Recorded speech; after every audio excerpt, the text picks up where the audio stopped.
I'll tell you what. You know what's happening to Jeb's crowd, as you know, right down the street? They're sleeping. They're sleeping now. Wednesday night in New Hampshire, the presidential race took another fascinating turn and a chance to see where the GOP is either heading or is being directed. The top-rated candidate cracking jokes and one-liners, and the former presidential heir apparent working the actual issues and trying to be heard above the din. But is it even possible to be noticed when the Trump firewall is currently blocking out anything and anyone save for himself? Let's get to work. Start with Republican strategist and purveyor of all things worthy of the Donald watching, Rick Wilson. Continue with political and reputation strategist, CEO of Reputation Management Consultants, Eric Schiffer. Gentlemen, I thank you both for being with us. Rick, let's go ahead and start with you, because in New Hampshire, it was fascinating watching it, because here's Donald Trump cracking jokes, huge crowd. It's a show with this man. Meantime, Jeb Bush can only get a handful of people to listen to him, and by the time it's all done, they say he's boring. How do you fight Donald Trump when he's just got the showmanship working? Look, Donald Trump is a great spectacle. He's a great entertainer, and everyone said it from the very beginning. And the fact of the matter is he's going to continue to do the Donald Trump show as long as he can get away with it. As long as reporters are asking him questions about what's the outrageous ping-pong comment of the day between you and another candidate, as long as they're talking about helicopter rides and taking selfies on his helicopter with him, he's going to be able to be the showman. There will come a time when people start to say, the summer reality TV program may be coming to an end, and we've got to start looking at something that can really post up against Hillary at the end of the day, and that is not going to be in a sort of a self-referential bubble of media coverage and poll results that Trump has been riding in for some time now. Yeah, but Rick, when do you get there and how do you get there? Because let's be very honest, Trump is now leading in Florida. He's leading in the polls. So every time the media thinks about it, they watch it. This guy is who America wants to hear from. And they believe that they're asking the right questions. Look, Trump is keyed in on one issue that motivates a segment of the Republican base very, very highly. And that's the issue of immigration. It doesn't dismiss the issue in any way to say that what Trump is proposing on immigration is very popular, but it's not necessarily going to be something that the rest of the Republican Party adopts and moves into. And it's certainly going to be an area that I think empowers Hillary Clinton to do an awful lot of things that turn out voters against us, not just Hispanic voters, but also voters that are not as hardcore on that one issue, because her ads won't be targeted on immigration, won't be targeted at Hispanic voters particularly. They'll be targeted at women voters. They'll be targeted at evangelical and Catholic voters. They'll be targeted at folks that are softer issue-driven people. It's also, the other thing is, he's going to have to start answering a wider variety of questions about his past, about his business dealings, about his finances. There are a ton of questions about where Donald Trump, how he's made his money, how he's done his work. Okay. And it's not just the single, constant upward arc of success in the real estate business. There are going to be a lot of the Oppo file on this guy is going to be as thick as anything you've ever seen. Okay, so let's take that then. Eric, I mentioned the phrase Trump firewall earlier, because let's be honest, that's what it seems like. Donald Trump speaks. Jeb Bush, doesn't make a difference who you are. You can't get through it. Is the way to get through it then maybe taking a cue from what Rick said here? Maybe then on the other side, or the Republican contenders, try to ask about what he did, try to push his past, try to push things forward, or is that just useless in its face because he's just going to overtalk you?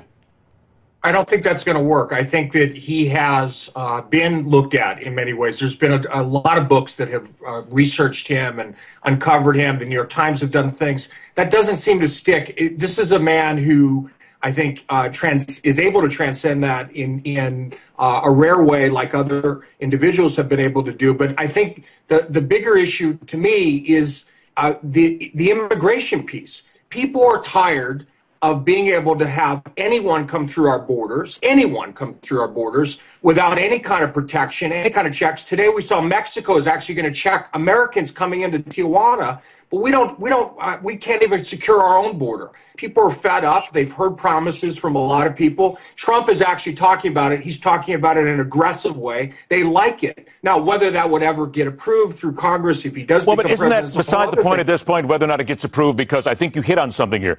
We have been listening for decades. Stop the immigration. Secure the borders. Secure the borders. My God, we're going to have it tattooed on the the inside of our eyelids very soon, and we can see it every single moment of every single day. But no one has done anything about it. Not Democrat, not Republican, no one in Congress, no one in the Senate, the House, period, zero.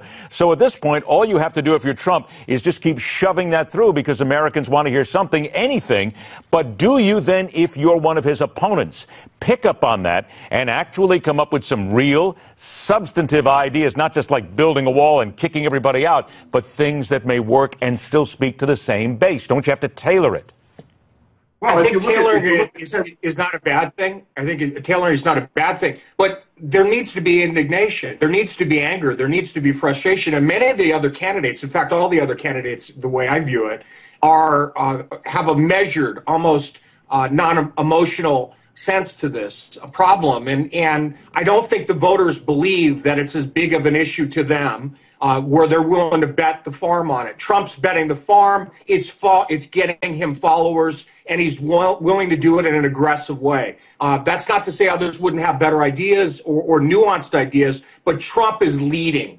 And they're looking for leadership. They're looking for strong leadership. He's doing it. All right. So, Rick, let's take those two words, anger and indignation, because sure. I think Eric's right.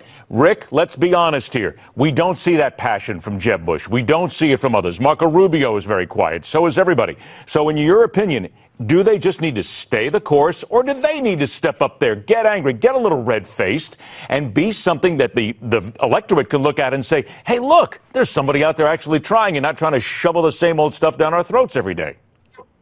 Tell me the presidents in the last 100 years who have won who were the angry, pissed-off, ranting guy. But have we reached the point where that's necessary, though, Rick?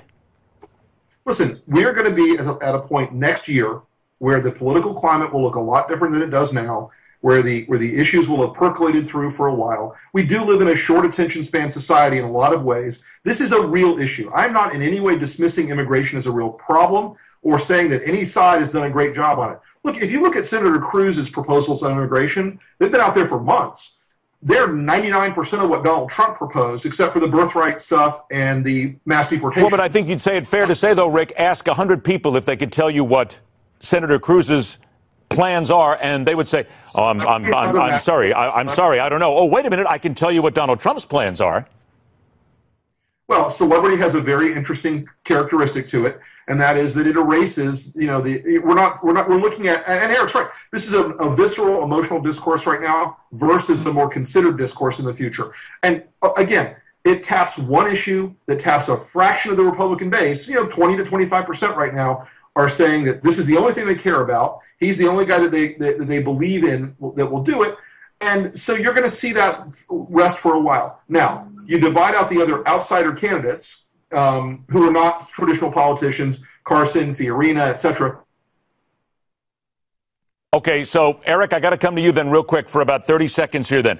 What happens from here? Do we just need to understand that, look, this is just short, it's going to happen, it's going to move on, and everything will change come next year, and everybody stop worrying about the GOP tearing itself apart? 30 seconds.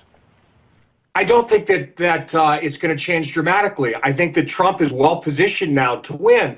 Would he change some of his rhetoric or his emotions in a general? I think that's to be seen. It's very likely that he will focus in on the independents at that point. They may or may not want him to continue to be as vigorous. We'll have to see. I think he's going to be true to himself. Yep. And in that respect, it will mean aggressive push on immigration, pushing forward the economy, making sure that Japan and China aren't taking advantage of the And we are all out of time on that. Eric, the show goes on, my friend. Eric Schiffer, Rick Wilson, thanks for joining us. Reminding everybody real quick, that Donald Trump cap you've been seeing, your chance to get one. This is not an endorsement of Donald Trump or his campaign, but a chance for you to get your cap by calling or going online. Stay with us. The Hard Line continues.